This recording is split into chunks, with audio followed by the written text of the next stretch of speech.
लगता है को भाई के हम हूँ एक लाइन गाइन हूँ। अरे जकरे से लोभ कोइलू ओकरे से परेशानी बा, जकरे से लोभ कोइलू ओकरे से परेशानी बा। इस नमई करम तहरा लागे खानदानी बा, इस नमई करम तहरा लागे खानदानी बा। तहरा पके हुक्का कलर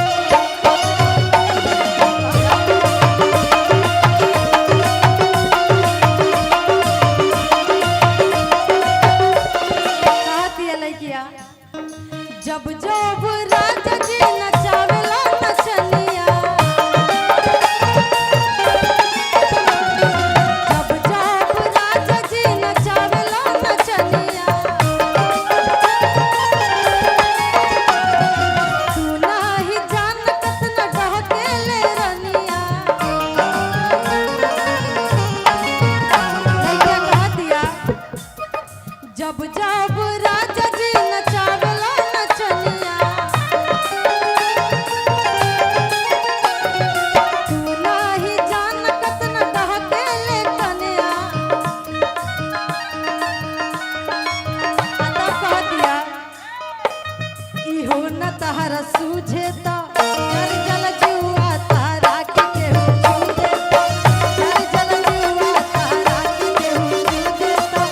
कर जल जुआ तारा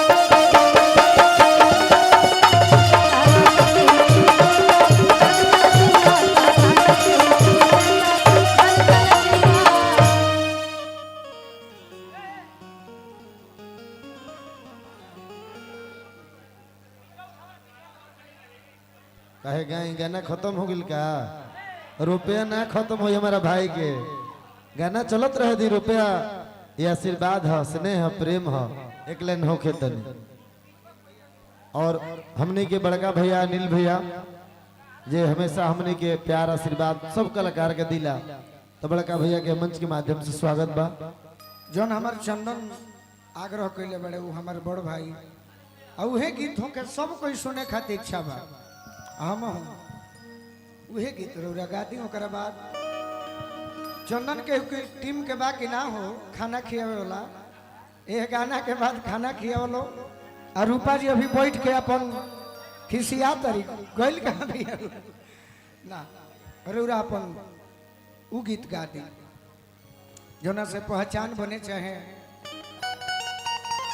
ना हो। कैलेंडर भी हो गजलवा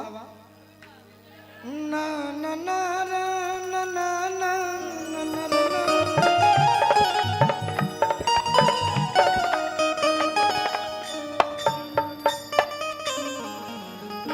खिलावे नया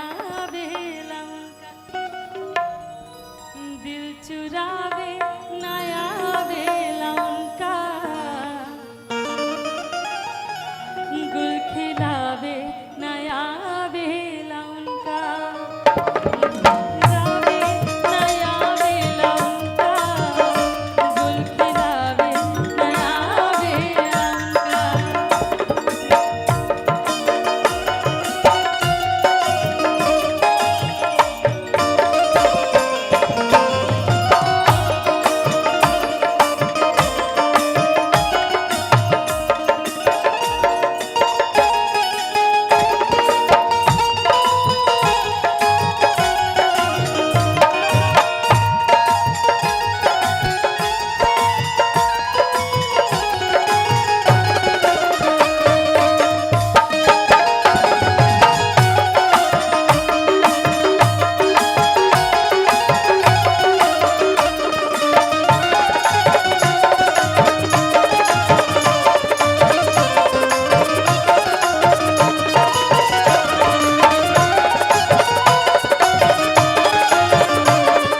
बार मीठा सा ताली बजा कर आप सब आशीर्वाद बरसाई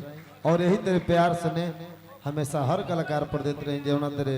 करीना पांडे सुविधा पांडे के दिरल बने अदिति बाबू के कव्या जी सब कलाकार के भोजपुरी के तमाम कलाकार के और हम हमें एक लो सतीश भैया कहले अच्छा कुछ कहे कि बा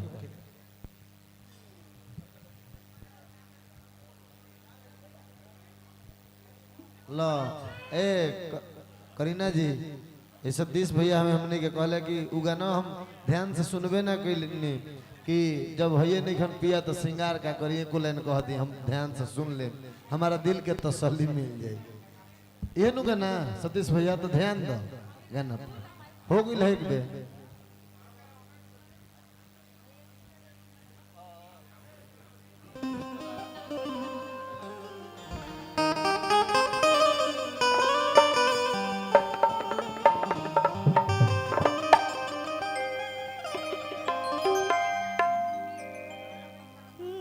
कि चूड़ी लहठी बाली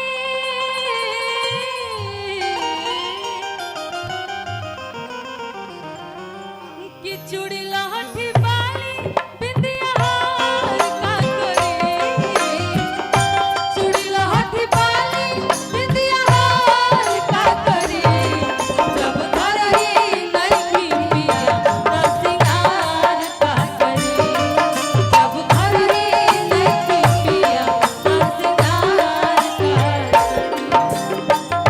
छोड़ के ना जाओ पिया छोड़ के ना जाओ पिया मैंने तुझको मैंने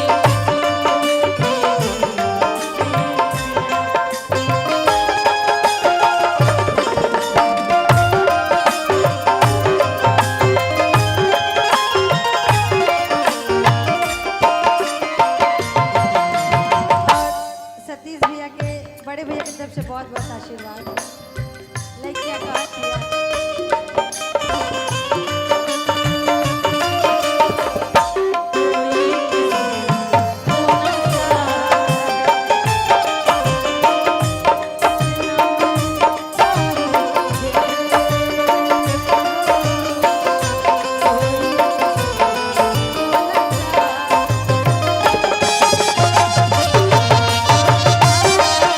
जब घर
के पानी